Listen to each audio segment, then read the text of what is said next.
So for me, I find it a really meaningful moment in my career to be in the same room with people who have this shared understanding. And I think it's really important to remember that music brings people together. It's a way to connect with words, without words, but through sounds, through emotions, and no mask can cover our ears, no mask covers our feelings.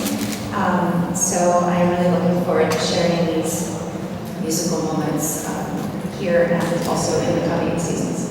In Paris, I speak a little bit of Romanian, and it's always something really special for me to come here.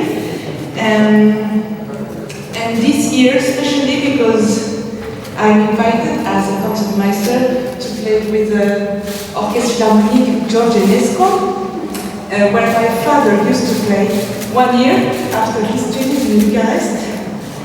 And this is very special, and to play with some of friends of my father here, and also because I will come back with my orchestra, where I lead in Paris, Orchestre National de France, with a Romanian conductor, Maestro Nemțanu, and I think it's a very special story between France and Romania culturally. My parents used to, when they were at school, to learn French as the first language. So this is a really special relationship, and I think it is a great chance for me. I feel like I can represent really this bridge between France and Romania culturally, and I feel very proud of it. So the public will be again in the concert hall, and this concert that we are going to conduct is very important from a symbolic point of view for the Enescu Festival and for our audience. Thinking about what you are preparing and what you are going to offer to our audience, what kind of experience do you think they will have? What kind of experience do you think they will be in the concert hall? Well, I think that aside from the fact that it's great music that we are playing with a great soloist, Hilary Hahn, and fantastic repertoire, Rachmaninoff, Sibelius, Enescu, the symbolic value, of course, is very important because it is the first, the opening concert. It is also in a kind of most difficult time that the world is going through.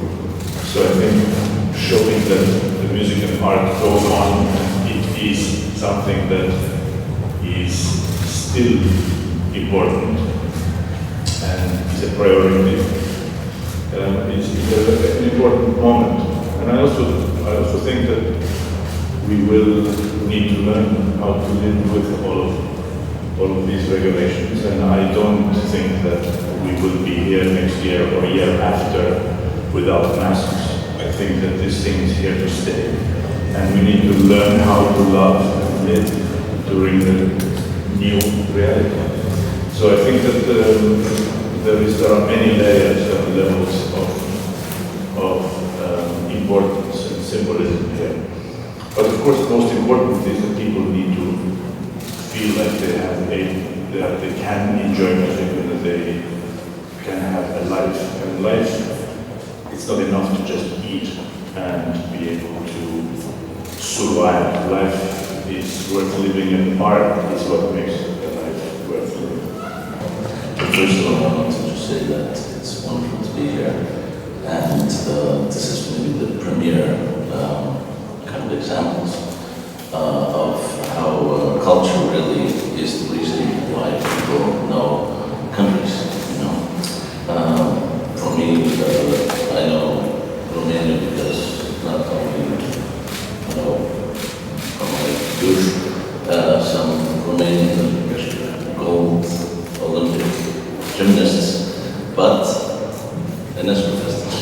Actually, for me, Romania is Enescu Festival, and I think that I'm absolutely delighted to come here with my orchestra, representing the 10 countries of the north, around the Baltic Sea, including my hopefully also making a triumphant resurrection of Enescu's Second Symphony, which we will be playing in our first concert on the 30th. Our orchestra is actually quite unique because it started off as a youth orchestra, but now, about 12 years later, we're much older and we're not youth anymore. I mean, I don't feel that old, but I'm 49, so I'm not very young, and neither is the orchestra. So in that sense, we have a very youthful attitude, but we are kind of initiating new reasons for, or I would say, redefining what an orchestra is in the 21st century. Kind of using new approaches like memorization, for example, and lighting and choreography, and actually having it be kind of a, I would say, self-sufficient ecosystem where everybody helps each other. In fact, kind of a microcosm of the world that I would like to see around us, operating every single day. So we are much more than an orchestra. We started off as a peacemaking project, and now we're actually kind of I would say, a lifestyle, and I would also encourage everybody who is here in Romania, foreign or local, to come and see us and hear the music that we play. We're playing a lot of original content, including music of mine, and arrangements of, for example, Jurowski's Swan Lake, which I think contains some of. So, first of all, can you please share with us which are the main artistic directions that you have given for this edition of the Enescu Festival? Well, first of all, I wanted to say that I'm extremely happy that this festival could take place at all after the year we have been through. This has been the hardest year in the world history since the outbreak of the Second World War, in every sense, in political and epidemiological and economic, and also in the cultural. I would even go further and say that the past 1.5 years have been the hardest for the artists, and even harder than the years of the Second World War, which, it's a daunting statement, but I'm saying because during the Second World War, the artists had a chance to be part of the political and social developments in their countries. They could either fight on the side of their soldiers, or they were allowed to perform for the soldiers of their countries.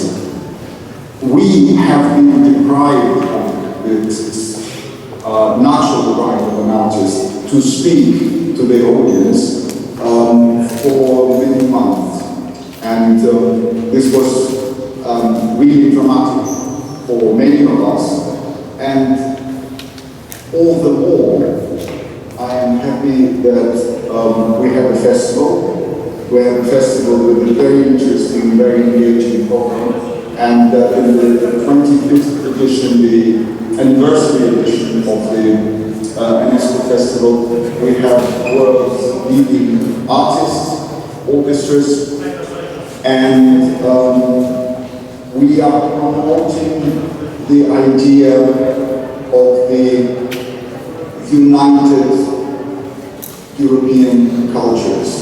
If you notice, this year we have almost all of the orchestras and artists who are visiting us, almost all of them, are representatives of the EU countries, European Union countries, plus Great Britain, which, of course, as we know, sadly left EU just before the pandemic, but culturally, Great Britain remains part of the pan-European culture, and I hope that our festival will be the best go for it. We, obviously, being Georgia Enescu Festival, we have tried to present as many words by Enescu as it was technically and physically possible, especially this being 140th year of his birth. But I personally don't see such a necessity to promote Enescu's works, because Enescu is becoming part of the common culture. If you see in the past decades, his masterpiece opera Petit was sporadically staged sometimes in France, one time in the Deutsche Oper in Berlin, but there were extremely rare cases. In the recent years, approximately after or around our performance of the Edith at the Enescu Festival with the London Philharmonic, Edith was staged at Covent Garden, Edith was staged at the Salzburg Festival, now Edith is being staged in Berlin at the Commercial Opera. So Edith is having a triumphant resurrection right now, and I would say the same is applying to a lot of Enescu's works. So one goal of the festival over the 60-something years that it exists has been achieved. Enescu has entered the world musical heritage in everybody's perception, not just in the perception of the few Enescu lovers. But I think that it's about time to promote more the Romanian contemporary music.